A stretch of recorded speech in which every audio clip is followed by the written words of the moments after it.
What's good, YouTube? I'm Specialist Sorensen. I'm in the California Army National Guard. And in this video, I'm going to tell you about what you can expect in Army basic training as a prior service soldier. So prior service, so people that have been in the military before that are re-enlisting, that are going to basic training or maybe different Army schools, are going to be treated a lot differently than a soldier who is new to the military in general.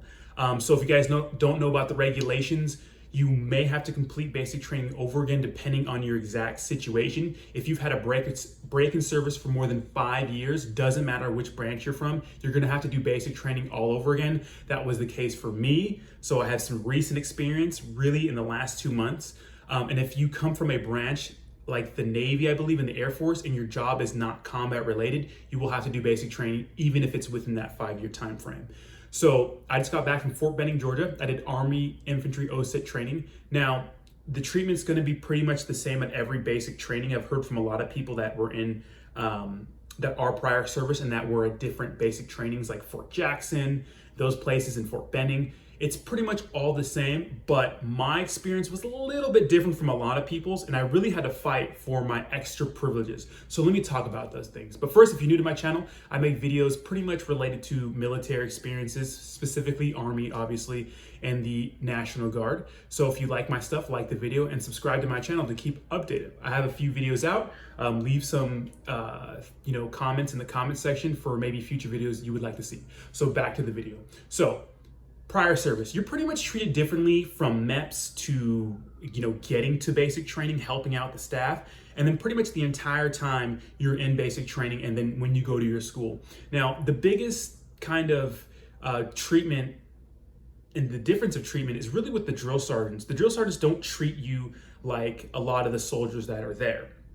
They treat you with more, as a higher standard, because a lot of guys that I went to basic training with, when we were in the holdover bay, which holdover and in processing is kind of like what you do when you first get to basic training. Like you get there, you kind of just hang out for a bit and you get shipped off to your basic training site or your battalion. And we are not with the general population. We are all separated. So I was with a ton of Marines, a ton of Navy guys, Air Force, everyone you can think of, right? Prior service. And we were treated a little differently. We could just do what we wanted to pretty much except for formation time. So I remember when I went through basic training the first time, it was very regimented. They told us what to do, when to do it all the time, especially when we were in that holdover spot, right? Getting in processed. And when I was there recently, we kind of just got to do what we wanted to do. We had to, of course, show up for formation and go to chow and those sorts of things. But if we wanted to exercise, we could exercise. If we wanted to sleep all day, we could sleep all day. If we wanted to play our video game systems, we could do that. If we wanted to play, be on our phone, we could do that. So that's one major difference is that you'll be treated more like an adult when you first get there because you've kind of already done this thing, right? Now, when you get to basic training, things can be a little different. So people that I've met had a ton more freedom than me. The common theme that I figured out was that everyone I talked to that was not in my specific company in my battalion got treated way better than I did. I've heard of people being able to use their own POVs. I've heard of prior service people being separated from the general population, where if you got to a platoon, right? If you were shipped off to basic training and you got to a platoon and say there was 4 or 5 guys in your platoon that are prior service, then you would be separated from those guys. You wouldn't have to sleep in the same area. You'd be doing your own thing. You'd go to chow separately. You'd form up separately. And you'd be released at the end of the day to just do what you want. Maybe you can go on pass, or maybe you could just be on your phone and kind of F off, right? After training, there was no, clean up the CTA or the covered training area, they call it, right? Where you form up and whatnot. You didn't have all this extra duty like some of the new guys did. Now, my situation was a little different. It all depends on your company commander and your first sergeant. That'll dictate how you're going to be treated. But no one I've met or talked to had the same experience that I did. I had a bad experience. So in my company of about 180 men, there was only 4 prior service soldiers. That's it, just 4 of us. So right there, there's strength in numbers. So already it's hard to accommodate just 4 guys. And we had no NCOs, right? Non-commissioned officers. We were all E4s. So they didn't have to give us those special privileges. And when we first got there, we were pretty much pulled aside and told right away, hey, we're not going to treat you any differently.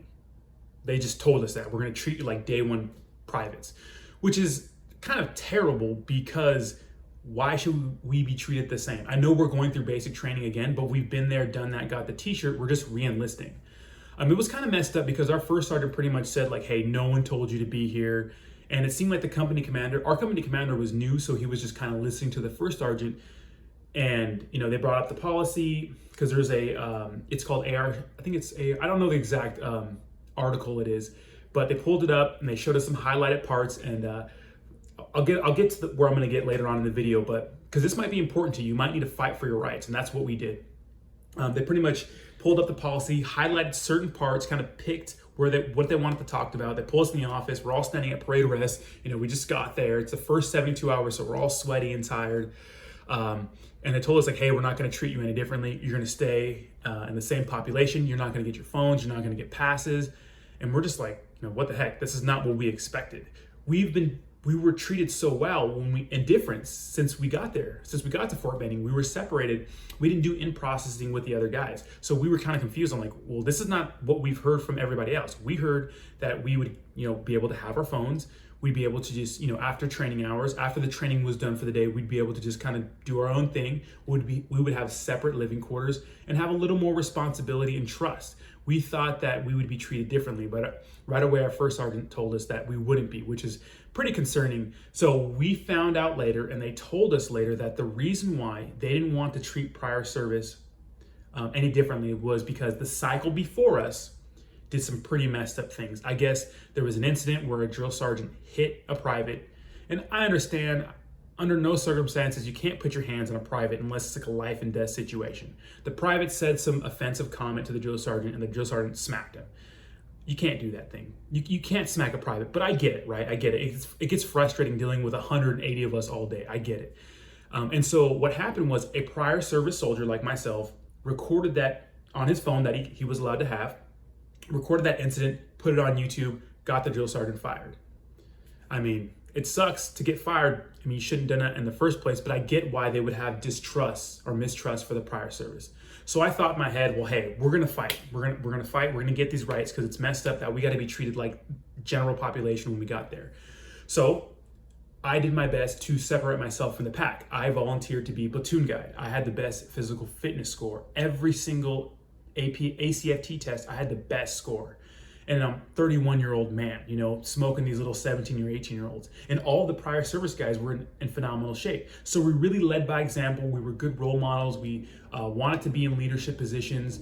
And then we used the open door policy about week 7, after we were just completely fed up with not being treated differently.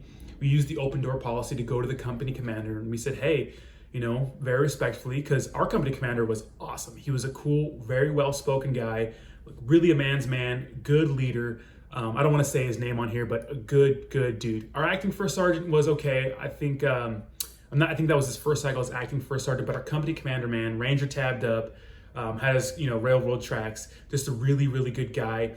And I don't think our drill sergeants, they even told us, my drill sergeant specifically told us, you can use the open door policy, it's not gonna do anything, right? But we did. We spoke to the company commander. I said, hey, we're leading by example. We read the actual code that says you're supposed to treat us with dignity and respect.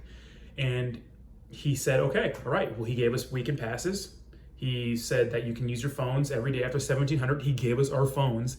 We had to sign a counseling statement saying that we wouldn't let the other guys use it. We wouldn't let people pay to use it. And so he entrusted us with that after we led by example. So if you get to a place, right, in your, if you get to Army basic training, right, and you're not being treated like you should be treated, be a good example, be a good leader, be someone they can trust, and show them that you really care, you really want to be here. You're not just going to be some scumbag who's just going to sit back and not do anything and be holier than thou just because you served in the military before. Show them that, and then use the open door policy to talk to them and say, hey, this is what the regulations say. Like, I need to be treated with respect. I'm trying my hardest. I want to be here, and those sorts of things. And they will give those privileges to you.